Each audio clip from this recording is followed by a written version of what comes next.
BNP সরকার গঠন করতে পারলে প্রতিটি পরিবার পাবে কৃষি ও family card. Engineer Khaled Hossain Mahbub Shyamal. Dulal মিয়ার পাঠানো তথ্যচিত্রে থাকছে বিস্তারিত।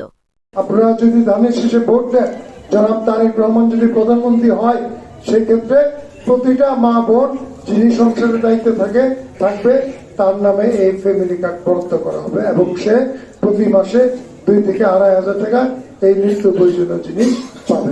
আসন্ন ত্রয়োদশ জাতীয় সংসদ নির্বাচনকে সামনে রেখে ব্রাহ্মণবাড়িয়া পৌর এলাকার মধ্যপাড়া ব্রাদার্স ইউনিয়ন ক্লাব প্রাঙ্গণে বিএনপি নির্বাচনী সভা অনুষ্ঠিত হয়েছে।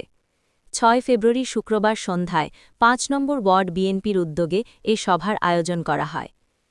5 নং ওয়ার্ড বিএনপির সভাপতি আবুল খায়ের মিয়ার সভাপতিত্বে ও জেলা বিএনপির সহ দপ্তর সম্পাদক জসিম উদ্দিনের সঞ্চালনায় প্রধান অতিথি ছিলেন ব্রাহ্মণবাড়িয়া জেলা বিএনপির সভাপতি ও ব্রাহ্মণবাড়িয়া 3 সদর বিজয়নগর আসনের ধানের শীষের প্রার্থী ইঞ্জিনিয়ার খালেদ হোসেন মাহবুব শ্যামল। নির্বাচনী সভায় প্রধান অতিথির বক্তব্যে কেন্দ্রীয় বিএনপির অর্থনৈতিক বিষয়ক সম্পাদক, জেলা বিএনপির সভাপতি এবং ব্রাহ্মণবাড়িয়া 3 সদর বিজয়নগর আসনের ধানের শীষের মনোনীত প্রার্থী ইঞ্জিনিয়ার খালেদ হোসেন মাহবুব শ্যামল বলেন, বিএনপি সরকার গঠন করতে পারলে দেশের প্রতিটি পরিবারকে কৃষি কার্ড ও ফ্যামিলি কার্ডের আওতায় আনা হবে। এসব কার্ডের মাধ্যমে অন্তর্ভুক্ত পরিবারগুলোকে 2,500 টাকার সমমূল্যের প্রয়োজনীয় মালামাল সহায়তা হিসেবে দেওয়া হবে। তিনি আরও বলেন, নির্বাচিত হলে ব্রাহ্মণবাড়িয়া পৌর এলাকার অবকাঠামোগত উন্নয়ন, শিক্ষা ও স্বাস্থ্যসেবার মানোন্নয়ন, কর্মসংস্থান সৃষ্টি এবং সামাজিক সেবামূলক কার্যক্রম আরও জোরদার করা হবে। সাধারণ মানুষের জীবনমান উন্নয়নে বাস্তবভিত্তিক পরিকল্পনা বাস্তবায়ন করা হবে বলেও তিনি আশ্বাস দেন। ইঞ্জিনিয়ার খালেদ হোসেন শ্যামল বলেন, জনগণের আস্থা ও ভালোবাসাই আমার রাজনীতির মূল প্রেরণা।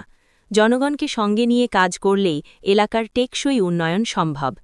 এ সময় উপস্থিত ছিলেন ব্রাহ্মণবাড়িয়া জেলা বিএনপির সাধারণ সম্পাদক হাজী সিরাজুল ইসলাম, জেলা বিএনপির সিনিয়র সহসভাপতি জহিরুল হক খোকন, সহসভাপতি অ্যাডভোকেট শফিকুল ইসলাম, সহসভাপতি এবিএম মমিনুল হক, সাবেক পৌর মেয়র ও জেলা বিএনপির সদস্য Hafizur Rahman Molla Kochi, advocate Abdur Rahman, New York বিএনপির সাধারণ সম্পাদক সাঈদ আহমেদ, জসিম উদ্দিন রিপন, নজরুল ইসলাম, সিনিয়র যুগ্ম সম্পাদক আলী আজম, যুগ্ম সম্পাদক মাইনুল হোসেন চপল, জেলা যুবদলের সাধারণ সম্পাদক ইয়াসিন মাহমুদ, জেলা যুবদলের সহ-সভাপতি আশিকুল ইসলাম সুমন, গণশিক্ষা বিষয়ক সম্পাদক শেখ শেকুল ইসলাম, জেলা শ্রমিক দলের প্রচার সম্পাদক বারেক মিয়া, পৌর বিএনপির সহ-সভাপতি নুরুল ইসলাম শিশির, পৌর স্বেচ্ছাসেবক দলের সদস্য সচিব ইয়াসিন বাবু মিয়া, সাধারণ সম্পাদক কামরুল ইসলাম, এজাজ আহমেদ মনির, ওয়ার্ড যুবদল সভাপতি ইসরাইল সহ অন্যান্য নেতৃবৃন্দ।